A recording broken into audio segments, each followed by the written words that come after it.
Hi everyone, welcome back to TS Talks. Hope you're doing good, keeping safe, all of that good stuff. Now, in this one, I'm just talking about TFL.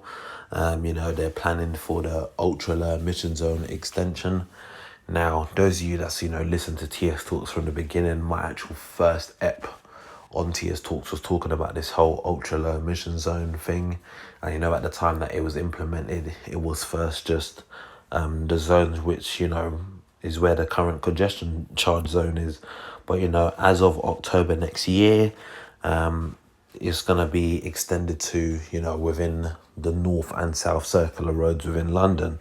And how TFL's planning for this is by installing 750 new cameras, basically to check every number plate of every vehicle driving within the zone, to ensure that on their system they can check that the driver's paid for driving within the ultra low emission zone, and if they haven't, to send them out a penalty fare.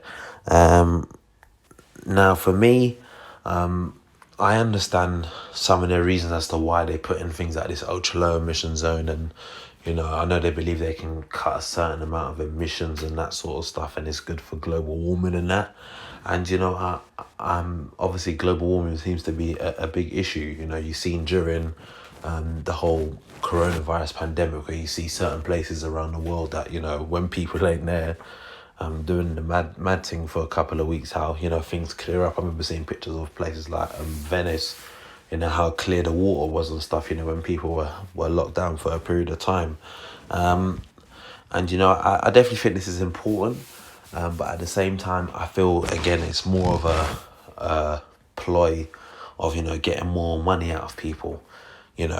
So at the moment, like when I spoke about it prior, if you're driving in the congestion charge zone and your car doesn't meet the ULEZ exemption, then on average you're probably paying around £27 a day to drive. Now when this thing extends, you might not even need to drive into central London. You could just be paying £12.50 a day to drive in and around more or less greater London. And the way this thing is extending, imagine it's gone from the congestion charge zone to it will be going to within the north and south circular roads. Eventually it's going to just be within the M25. That's the reality of it.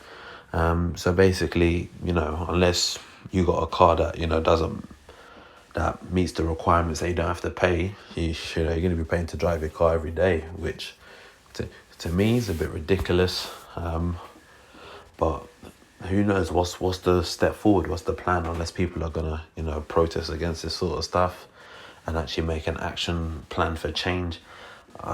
It is what it is. So yeah, let me know your thoughts on it. To me the only kind of positive of this is with their plans of doing all this is it's helping people with work, if you know what I mean. They're having to employ more people to be on board with this sort of stuff. So it's annoying for some people. It's going to be annoying and a frustration, but for others, it's going to be a job opportunity and an opportunity to put money on the table and provide not only for themselves but for their family also. So yeah, let me know your thoughts in it in the comment section below, and if you haven't already done so, go hit that subscribe button now, and I'll catch you next time.